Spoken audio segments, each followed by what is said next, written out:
many years ago, back in the 1960s actually. My dad took me to the theater to watch a movie. And I'll never forget it, because not only was it really a treat in those days to actually get to go to the theater, to go to a movie, but I think that this is probably the only time in my life I can remember that my dad actually took me to a movie. And so for my young mind, it made a great impact on me, and I still remember that movie to this very day. The movie was Old Yeller. How many of y'all remember that movie? Old Yeller. Well, it's a classic for sure. But the plot of that story, you may remember, is about a young boy named Travis who was given the responsibility of caring for his mother and his younger brother and their ranch back in the 1860s while his father was away on a cattle drive. And during that time, a yellow mongrel shows up on the ranch, and at first Travis didn't care for the dog. He was something of a nuisance to him, but through the course of the movie, of course, he comes to be Travis's very best friend and a very big helper on the ranch. And at one point, he even saved Travis's life from a bunch of wild hogs. And so later on in the movie, however, the dog, protecting the family, actually gets in a fight with a lone wolf that wanders onto the ranch, a wolf that was infected with rabies. And after the fight was over with, Travis realized that Old Yeller had possibly contracted rabies. And of course he was heartbroken, knowing that it would certainly mean death to the dog. But, you know, to protect himself and his family, he locked Old Yeller up in the corn crib. And every day he would go out and he would pet him and feed his dog, and he would tell him, you know, how much he was wanting to let him loose again so that he could run free on the ranch. And for a number of days, it looked like everything was going to be fine. Old Yeller had just had a few minor bites and scratches, you know. But this was his best friend. And Old Yeller would lick him and wag his tail, you know, and Travis would tell him how much he loved him and so forth. And on the very day that he was going to go out and turn Old Yeller loose, he was met by a dog that was seemingly totally different. Instead of a dog wagging his tail and acting happy to see his master, he was met by a dog that was growling at him angrily and foaming at the mouth. Then when Travis's younger brother came up, not recognizing the danger, and tried to pet the dog, and he almost bit the boy, Travis knew what he had to do. He knew to protect his family, he would have to put Old Yeller down. Boy, I can remember as a young boy how I cried when Travis had to shoot his dog, Old Yeller. I guess that was probably my first exposure to the disease of rabies, and as a young boy, I didn't really understand it. It didn't make much sense to me. I mean, how could it be that something so good like Old Yeller die from what appeared to be something so minor, just a few scratches? I just didn't understand it. But you see, rabies, if left untreated, is a horrible, 100% fatal disease. It's most often transmitted to its victims through a bite from an infected symptomatic animal like a bat, or skunks, dogs, coons, cats, where the animal's virus-carrying saliva gets introduced into the bloodstream of its victim. According to the encyclopedia, it says this. It says, after a typical human infection by bite, the virus enters the peripheral nervous system and then travels along the nerves towards the central nervous system. During this phase, the virus cannot be easily detected within the host, and vaccination may still confer cell-mediated immunity to prevent symptomatic rabies. Once the virus reaches the brain, there is no treatment.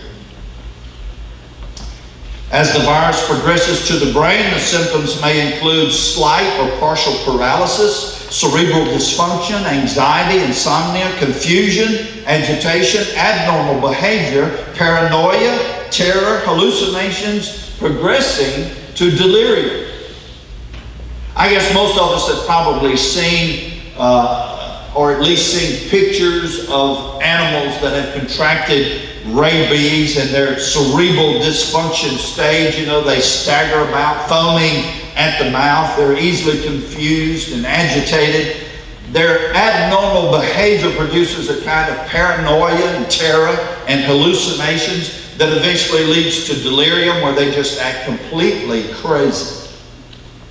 And the reason I bring this to your attention this morning is because, and this I admit is my own personal opinion, but from what I see in our country today, I wonder if our great nation has not contracted a type of spiritual rabies that has led to a point of cerebral dysfunction. Our leaders, both political and religious leaders, seem so confused, and I think many times their decisions border on delirium. You see, like rabies, many decades ago, what started out as something relatively innocent has now led to behavior that is abnormal. And if it's allowed to continue, it will certainly end in delirium, and I believe death to this nation. But it didn't start that way. It started out actually very, very innocent, with a desire for people to become less offensive to one another. In the realm of religion, it became known as the seeker-friendly movement in our churches that wanted to reach out to the unchurched people of the world and make them feel welcome in the church and less uncomfortable in a formal environment of a traditional church. And so they began to change things. And the more they changed, the further they got from the truth, it seems to me. And now we have churches where the services are more like Broadway production shows than they are worship services. Eventually it led to what we have today that is called the emergent church, what I would say is a completely apostate church. Denies the miracles of the Bible, denies even the divinity of Christ, and of course they avoid at all costs the mention of that little S word, sin, because they don't want to offend anyone. In the political realm, the government also began to insist on behavior and speech that it said would be less offensive. And so we called it being politically correct. And we've been encouraged, you might say, to change our vocabulary in order to be less offensive and more politically correct. For instance, at one time, it was thought to be perfectly normal that if a person was unable to walk, to use the word crippled to describe them. This is a crippled person. But that was deemed to be too degrading, and so it was changed to handicapped. We had to refer to them as handicapped. But this was eventually thought to be too offensive as well, and then so we changed it to disabled.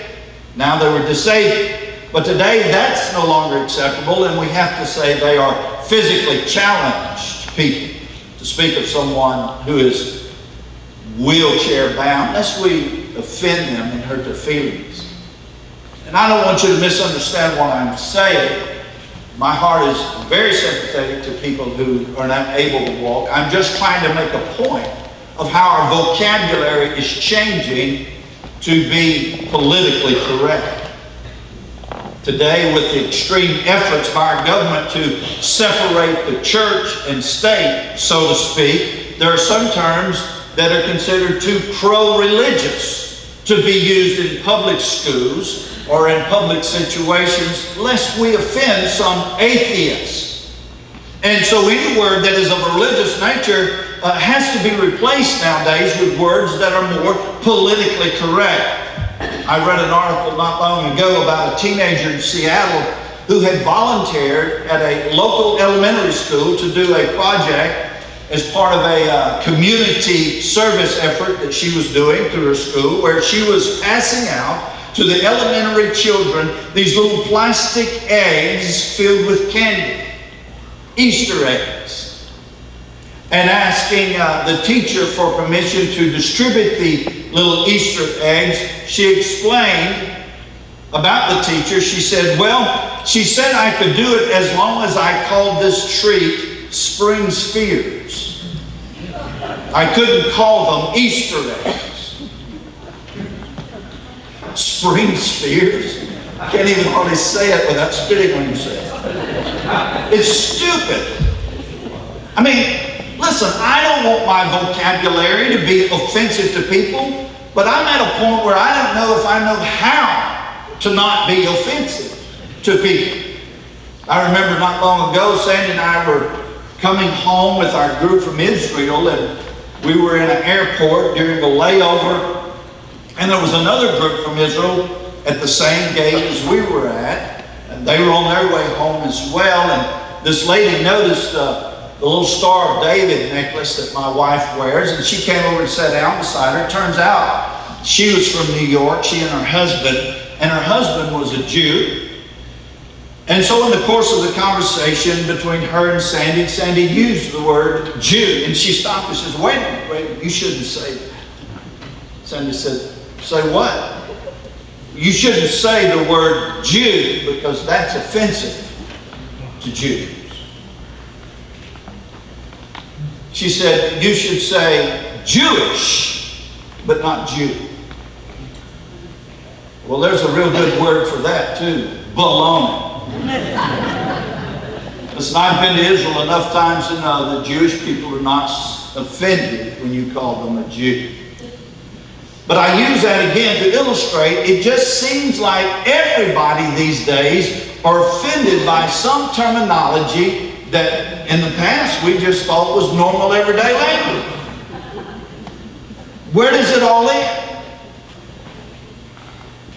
You know, come to think of it, I think I remember Jesus saying something about people in the last days being easily offended. Didn't he say something like that? And then shall many be offended, and shall betray one another, and shall hate one another. Boy, you better watch out. These days, the PC police are everywhere, and they may turn you in.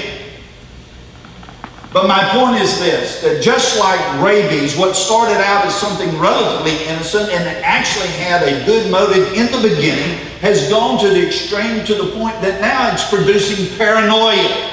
People don't want to be heard in public because they are afraid that they may use some politically incorrect term. Now, maybe not right here in Orange, Texas, but in bigger metropolitan areas, people are very, very careful about these things.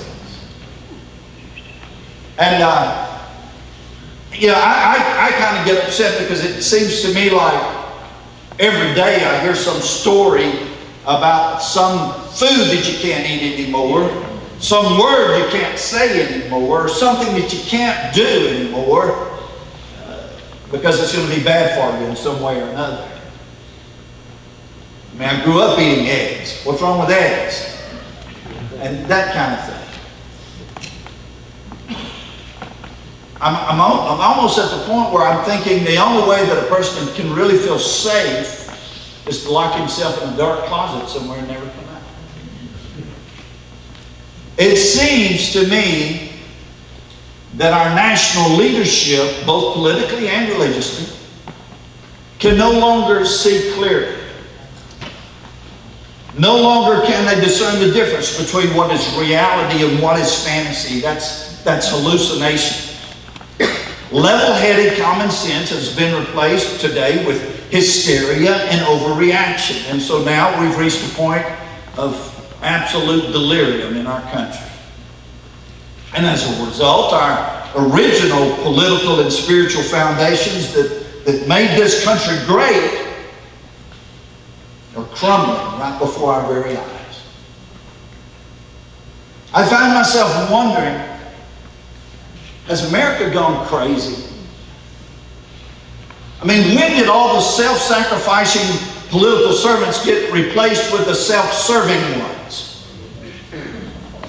When did the great gospel preaching men of old who boldly proclaimed, "Thus saith the Lord," get replaced with the mealy mouth, milquetoast backbone, ear-tickling, career-minded speakers who are more concerned about offending men than they are about offending God. What happened to the American society that once thought of itself as a Christian, Bible-believing, God-honoring nation? Where did it go? What has led to this moral dilemma that our country is in? How did it start, and more importantly, have we gone too far to recover? In other words, has the virus reached the brain yet? Well, let me begin my response to these rhetorical questions by making a statement that you may find shocking. I'll be very clear about it. The United States is not now, nor has it ever been, a Christian nation.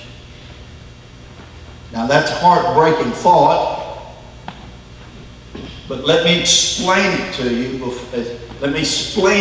you. Before you start throwing rotten tomatoes at me. What do you mean, Brother Al, we're not a Christian nation? In my teaching sometimes, as I talk about the nations of the Middle East, I may sometimes refer to a nation as a Muslim nation. Now what I mean by that is that the majority of the people in that nation believe in the theology of Islam and they worship Allah. And so they are a Muslim nation. If we take that same approach with the United States and calling us a Christian nation, then what we're saying is that the majority of Americans believe in and practice the theology of Christianity. Does that make sense? Well, is that true?